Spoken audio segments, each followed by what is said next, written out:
Volkswagen എന്ന വണ്ടിയിൽ gear ഇടുമ്പോൾ മെയിനായിട്ട് ശ്രദ്ധിക്കേണ്ടത്, നിങ്ങളിപ്പം മാരുതിയുടെ വാഹനത്തിലായിരിക്കും ഡ്രൈവിംഗ് പഠിച്ചത്, പക്ഷേ അതേ രീതിയിൽ നമ്മൾ ഇതിനകത്ത് ഗിയർ ഇടാൻ ശ്രമിച്ചു കഴിഞ്ഞാൽ ഗിയർ കറക്റ്റായിട്ട് വീഴും. പക്ഷേ നിങ്ങൾ റിവേഴ്സ് ഗിയർ ഇടാൻ ഉദ്ദേശിക്കുന്നുണ്ടെങ്കിൽ റിവേഴ്സ് ഇടുമ്പോൾ അതിൻ്റെ ഒരു പ്രത്യേകത എന്ന് പറയുന്നത് കൈ വെച്ചുകൊണ്ട്, കൈ ഇങ്ങനെയാണ് വെക്കേണ്ടത്, ഫുള്ളായിട്ട് താഴത്തോട്ട് ഇങ്ങനെ ഒന്ന് പ്രസ് ചെയ്യണം. പിന്നെ പ്രസ് ചെയ്താൽ മാത്രമേ നമുക്ക് റിവേഴ്സ് ഇടാൻ പറ്റുള്ളൂ.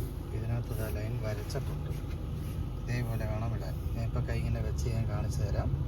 ഫുള്ള് താഴത്തോട്ട് ഇങ്ങനെ പ്രസ് ചെയ്യുക, എന്നിട്ട് ഫുള്ള് ലെഫ്റ്റിലേക്ക് നീക്കി പിടിച്ച് ഫ്രണ്ടിലേക്ക് തള്ളി വിടണം. എന്നാലേ നമുക്ക് റിവേഴ്സ് ഗിയർ വീഴത്തുള്ളൂ. സാധാരണ പലരും അറിയാൻ വയ്യാത്തവരുണ്ട്. ചിലപ്പോൾ നമ്മൾ റിവേഴ്സ് ഗിയർ ഇട്ട് ശീലിച്ചിരിക്കുന്നത് ഫുള്ള് റൈറ്റിലേക്ക് ഇങ്ങനെ നീക്കിയിട്ട് ബാക്കിലേക്ക് വലിച്ചിട്ടാണ് നമ്മൾ ഇടുന്നത്. അതേപോലെ ശ്രദ്ധിക്കാതെ ഇടുകയാണെങ്കിൽ ഇതിന് വീഴുന്നത് 6ാമത്തെ ഗിയർ ആയിരിക്കും. അപ്പോൾ അത് അപകട സാധ്യത വളരെ വലുതുമാണ്. പിന്നെ ഇതിൻ്റെ ഗിയർ ഷിഫ്റ്റിങ് കറക്റ്റായിട്ട് ഞാൻ ഒന്ന് കാണിച്ചു തരാം, അതൊന്ന് ശ്രദ്ധിച്ചിരിക്കുക.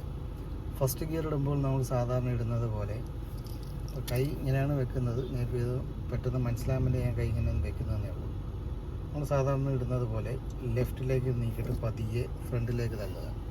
അതാകുമ്പോൾ ഫസ്റ്റ് ഗിയറിലേക്കായി. ഫസ്റ്റിൽ നിന്നും സെക്കൻഡ് ഇടുമ്പോൾ അതേപോലെ തന്നെ ന്യൂട്രലിൽ വന്ന് ഇച്ചിരി ഇങ്ങനെ ലെഫ്റ്റിലേക്ക് ഇങ്ങനെ നീക്കി പതിയെ ബാക്കിലേക്ക് വലിക്കുക. അല്ലാതെ ന്യൂട്രലിൽ വന്ന് നേരെ പിടിച്ചിങ്ങനെ ബാക്കിലേക്ക് വലിക്കരുത്. വലിച്ചു കഴിഞ്ഞാൽ ഗിയർ വീണ് അത് നേരെ പോയി വീഴുന്നത് 4th ഗിയറിലേക്കായിരിക്കും. അതുകൊണ്ട് ഫസ്റ്റ് ഗിയറിൽ നിന്നും നിങ്ങൾ സെക്കൻഡ് ഗിയർ ഇടുമ്പോൾ ന്യൂട്രൽ, ലെഫ്റ്റ്, ബാക്ക് ഇങ്ങനെ ഇട്ട് തന്നെ ശീലിക്കുക. അങ്ങനെയാണെങ്കിൽ കറക്റ്റായിട്ട് സെക്കൻഡിൽ തന്നെ ഇടും. അതേപോലെ തന്നെ തേർഡ് ഗിയർ ഇടുമ്പോൾ ശ്രദ്ധിക്കേണ്ടത്, ന്യൂട്രലിൽ വന്നിട്ട് കൈ ഒന്ന് ലൂസാക്കിയത് ഇച്ചിരി നീങ്ങി തരും. ഇപ്പോൾ ഓൾറെഡി നീങ്ങി നിൽക്കുകയാണ്. പതിയെ ഒന്ന് ഫ്രണ്ടിലേക്ക് തള്ളിക്കഴിഞ്ഞാൽ തേർഡ് ഗിയറായി. 4th ഗിയർ ഇടുമ്പോൾ അതേപോലെ തന്നെ ആദ്യം ന്യൂട്രലിൽ വരിക, എന്നിട്ട് ബാക്കിലേക്ക് വരിക. ഇപ്പോൾ 4th ഗിയറായി. 5th ഗിയർ ഇടുമ്പോൾ ന്യൂട്രലിൽ വന്ന് ഫുള്ള് റൈറ്റ് നീക്കി ഫ്രണ്ടിലേക്ക് തള്ളുക. 5th നിന്ന് ടോപ്പ് ഗിയറായ 6ലേക്ക് ഇടാനായിട്ട് നിങ്ങൾ ന്യൂട്രലിൽ വന്ന് വലത്തോട്ട് നീക്കിയിടരുത്. ഇതേപോലെ ഇങ്ങനെ കൈയിനെ ചേർത്ത് പിടിക്കണം. എന്നിട്ട് 5th നിന്ന് നേരെ ബാക്കിലേക്ക് വലിക്കുമ്പോഴാണ് 6ാമത്തെ ഗിയറിലേക്ക് വീഴുന്നത്. ഓക്കെ.